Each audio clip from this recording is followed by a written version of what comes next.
What's up guys, Gypsy back here once again. Today I'm bringing you a pretty special announcement that I've been excited to make on my channel for a while now.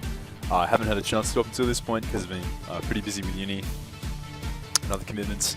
But guys, today I'm announcing my involvement as a coach of the Sydney Sharpedos in Season 5 of the NPL, the National Pokeball League.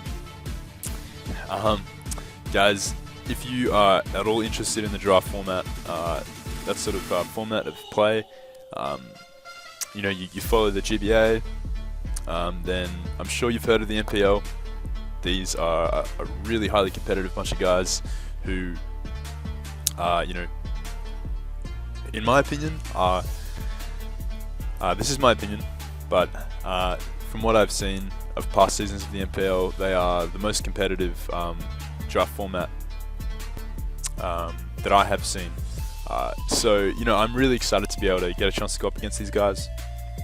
We've got players like Weavile, we've got players like Jolt from the Token Minorities. You know, he organised the March Madness tour, which was a real success with huge names from the GBA and from other successful draft leagues.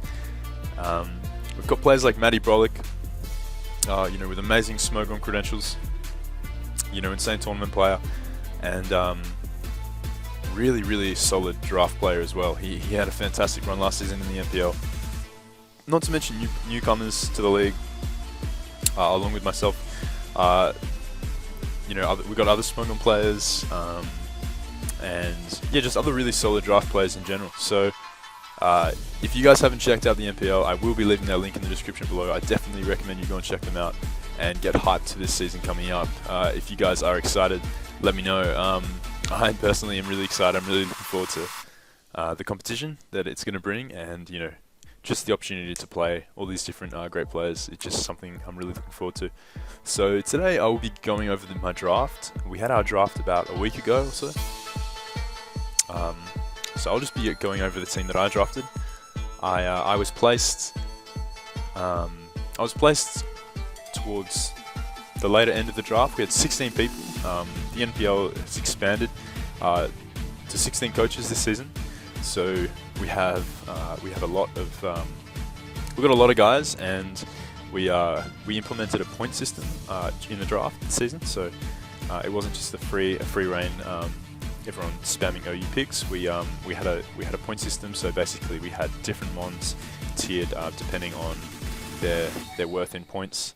Obviously, really powerful mons like Megaladias being the most expensive, down to NU picks there being the cheapest. So really fun style of drafting. I really like it personally. I prefer it over the open draft. I think it encourages a lot more creativity with lower tiered mons, and I think it makes for a more competitive league, in my opinion. So just running over my points.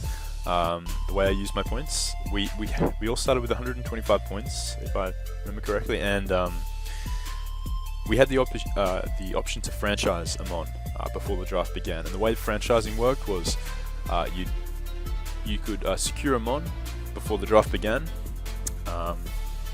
at 140% of its price. So you paid a 40% premium on top of its price in points, which, you know, did eat into your total points that you had left to choose the rest of your team. However, it did guarantee you a mon, which was very important and for some teams. And I had the option of picking up Mew, and I actually went unchallenged with my attempt to franchise Mew, which I was pretty surprised about. You know, Mew is such a fantastic mon in the format, so I was really looking forward to picking it up. I haven't had a chance to use it in draft format. But I have some pretty fun ideas of how I can use it effectively. It's so versatile, and I really felt like I didn't lose much by picking it up. Yes, I had to pay quite a large amount for it, but I felt as though it was worth the payoff there. So Mew is my #1 pick, my first pick, technically, since I franchised it, and yeah, as I said, you know, Mew's a very versatile mon. It has base 100 stats across the board. Fantastic ability in Synchronize, meaning, you know, it punishes status users, which is pretty nice. And the fact that it can just learn, essentially any move in the game, barring a handful, make it such a threat in this format, such a versatile mon, and such an asset to any team, in my opinion. So with Mew, I felt as though it offers me a lot of different roles, and I could have a bit of flexibility with my draft because I had managed to secure Mew early on. So, as I said, I was placed on the latter end of the draft, close to the middle, close to the end. I forget my actual number. I think it may have been 12. So, by the time it got to me in the first round, I'd sort of come to the realization that it was unlikely that I was going to get any of the very top tier megas or broken OU mons such as Jirachi or Clef. Mind you, Clef had gone undrafted actually up to my point. Clef had was still around, so I did actually have the option of picking up Clef, and as fantastic a mon as Clef is, I opted not to go for Clef. I felt as though if I did draft Clef along with Mew, that would open up a huge weakness to Gengar on my team, which is just such a massive threat. And I wanted to try something different this season. So my first official pick of the Npl draft was my boy Weavile. So Weavile, as everyone knows, is a complete medicine standard play. It's a monster in draft league format with a blistering 125 base speed and a pretty powerful 120 attack. This guy's no joke. He threatens so much of the meta, and he can run. He's not just a one-trick pony. He can run a few different sets. He has Pickpocket as an alternate ability, which is pretty useful in certain situations. If I do want to run, say, a Focus Sash set, live a hit and steal an item. Mainly it's his dual typing, which is just fantastic offensively, that poses such a threat to so many teams, and this does give me a nice check to ghost types that want to hurt my Mew. So this mon I felt like just brought a lot of offensive power straight up to my team. It threatens so much of so many mons, so many high tiered mons. A lot of the megas are threatened by Weavile. It's very powerful with a Life Orb or an SD set or even a Choice Band. And I know from personal experience how effective it can be in the format, so I was pretty happy to pick up Weavile. Its 4 times fighting resistance is nicely countered by Mew. They do share I am stacking a nice little bug weakness, however, which is something I will try and correct later on in my draft. But bugs are pretty good typing. Sometimes there isn't anything you can do about that. But yeah, so I was pretty excited to get Weavile. I know that there were a lot of other really powerful mons going in the first round, but I was lucky enough to pick up Weavile, so I was pretty happy with that. So as it came back, as the picks came back around, people were picking their megas. We're running a snake style draft, so after my first pick, I didn't have to wait as long for my next pick, my second pick, as I was closer to the end than I was the start. So when my second pick came around, I began to form sort of an idea of how I wanted my draft to go. So knowing that the mega I was likely to draft wouldn't get chosen for a while, as it isn't usually seen as one of the top megas in the format, I was pretty comfortable that I could wait and choose that for my third pick. So for my second pick, I picked a mon that I felt offers a lot of versatility, a lot of utility itself, and a lot of power in the format, and is just really good for any team. It's a reliable defogger, a powerful special attacker, a powerful physical and especially defensive wall in some cases, and that is my boy Zapdos. So as you can see there, fantastic bulk across the board, fantastic abilities in pressure and static respectively. It's an awesome bird check, and it provides a nice bug resistance for my first two mons that I've drafted. As you can see there, it's got that nice 125 base attack, which hits surprisingly strong even if it is a defensive set. And it's got that nice base 100, which is pretty important in the format. Electric types in general are just fantastic in the format, as I'm sure you're all aware. Nice momentum in Volt Switch. I've got Tailwind there, which is Tailwind option. Obviously T-Wave, Defogs. I just love Zapdos in Draft League. I do try and draft it fairly regularly. It is a fantastic bird check, fantastic bug steel check, so it helps with my Weavile's weakness to steel, and it's just a really solid mon overall. So I had to wait quite a while for my next pick. You know, we had many fantastic OU mons go in the process, but I was pretty confident that the mon that I really wanted as my mega would go undrafted, and luckily enough I was not sniped, and for my third official pick in the third round I drafted my boy Mega Pinsir. Now this guy's a monster. It often gets a hard time due to its crippling Stealth Rock weakness, and it does need proper team support to be effective, but this guy hits so hard. Base 105 speed is pretty nice because it allows me to outspeed the slower Megas. I get nice priority and quick attack in conjunction with Weavile. I do have a mon that Weavile provides a nice breaker for the bulky Psychics and the bulky rock types, ground types that want to threaten my Pinsir. So that's pretty nice for me. Some good offensive synergy there, and they can act as breakers and cleaners respectively. So I was pretty happy to pick up Mega Pinsir there, and I feel like it can do work if properly supported and properly built around in the format. So at this point, I'm looking at my team, and I see several weaknesses. I see a quite a strong ice weakness. Now I don't like being weak to ice. It's something that I do face quite a lot in Draft League. It's a, you know, ice is just such a fantastic offensive typing, and I don't really have a fairy switch in at this point. You know, Weavile gets murked. Mega Guard is looking like a threat, even though I do have, you know, Weavile to outspeed it. You know, fairies are just a menace for this for my team so far, and I'd like a reliable stealth rocker. I'd like some more power. My aim with this draft was to draft sort of bulky offense. I do like having a reliable bulk to fall back on, and but you know, not being too passive. I don't like mons that are too passive. I feel like that's a real setback in this format if you allow your opponent that much offensive momentum. So I really did feel like my next mon here would really fit the bill and provide my team with a lot of support that it needed. So next up I drafted Metagross. Now Metagross has fantastic typing in my opinion. It's got a bunch of really great resistances and immunities.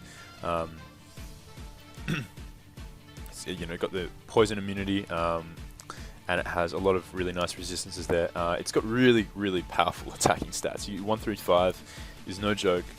It's got relatively good bulk. 80 HP is not too low, and 130 and 90 special defense is really nice. And it's deceptively quick. If I run like a rock polish set, it can really do some work. It can really clean up, and it's just a fantastic mon overall. It offers stealth rock, and it's a really powerful hitter with that base 135 attack. So at this point, when it came around to my next pick, you know, I was pretty happy with how it was going so far. I did notice a fire type weakness, however, on my team. I didn't have anything to switch into like the Manatan, for example. Zapdos doesn't really appreciate Flare Blitz coming from a Sheer Force to Manatan, for example. So I figured, you know, another Ice Resist and another Fire Resist would be really nice for my team. You know, another reliable Stealth Rocker and a Cleric. You know, I needed all these sort of mons. I needed a mon to fill all these roles, and for my next pick, I chose Miltank. Now Miltank is gifted with 3 amazing abilities in Scrappy, Thick, Fat, and Sap Zipper, so it can run a variety of defensive and offensive sets. Its stat distribution is pretty fantastic. It's got a really high base 100 speed for such a bulky mon, 95 HP, and 105 base defense is pretty insane, considering that it is so fast. So it makes a really nice check to a lot of physical attackers, and depending on what ability I run, it can really help me out with certain threats to my team. Miltank is a nice cleric for my team, as I mentioned earlier. It means that my mute doesn't have to run heal bell if I want to run a fatter team. You know, it can T-wave support. It can set up rocks, as I mentioned. It can curse up. It has a variety of options there. It's not limited to defensive roles either. 80 base attack isn't that bad, really. It can make use of an attacking set, as I mentioned, like a band set, even like a curse setup set. So yeah, Miltank has options, and it provides something really nice for my team. So we'll jump into the second half of my team. Alright guys, we're back with the second half. So next up, I noticed that you know, I wanted a bit of speed. I drafted Weavile, I drafted Zapdos Mega Pinsir, but you know, a bit of speed is always really nice in the format. More utility, you know, very important. I didn't have a grass type up until this point, and you know, having a Spore switch in is very nice. I noticed Whimsicott had gone undrafted, and this little guy is a lot more scary than he looks. His stat distribution isn't anything to write home about. He's got 116 speed, which is really nice to outspeed base 115s.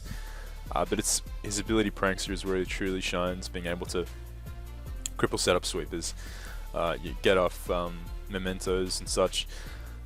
It can taunt, can provide nice utility in stun spore. You know, the sub leech seed set is really annoying to deal with. It's just a fantastic mon overall, and it gives my team some nice speed control, as well as paving the way for Mega Pinsir to do work with like an Encore or a Memento set. It can set up screens. It can do a million different things. This guy's awesome, and depending on, you know, the set I run, it can function in a defensive role or an offensive role, surprisingly. Even though it has really bad stats, quite poor stats. It is surprisingly bulky and surprisingly strong with investment.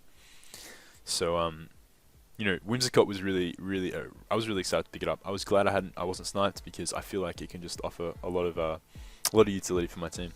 Next up, you know, I see steel types. You know, I look at my team, then I look at something like Skarmory, or you know, something fat like a Steelix, and I think to myself, you know, Pinsir is going to have a bit of a hard time coming in on a Skarmory if I'm not already at +2.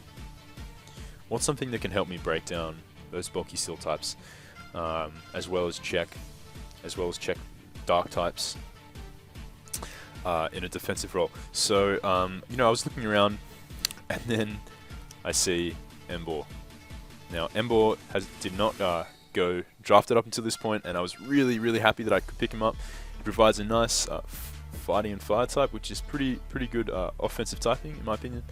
He's got really high base power stab with Reckless. This guy hits like a truck.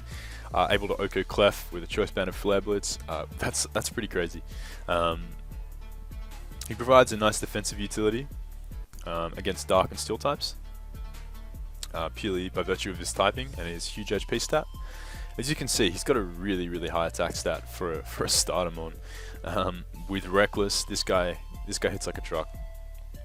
He's also got fantastic mixed attacking sets, so mixed attacking statistics. So if I do want to go like a mixed attacking route, I have that option too. As I said, is just a fantastic breaker for my mons, like you know, Weavile and Pinsir to clean up with. And yeah, that's basically Emboar. I think he's going to do a lot of work for me this season. I feel like, you know, he has a fantastic move pool. He's got the likes of coverage to hit something like a rock type, a steel move that will hit like something like Mega Diancie.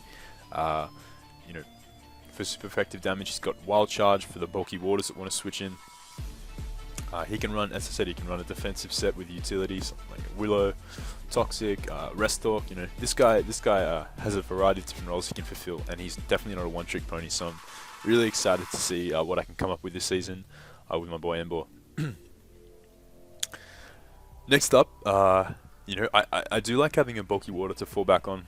I think that bulky waters in the format are pretty important. And right now my team is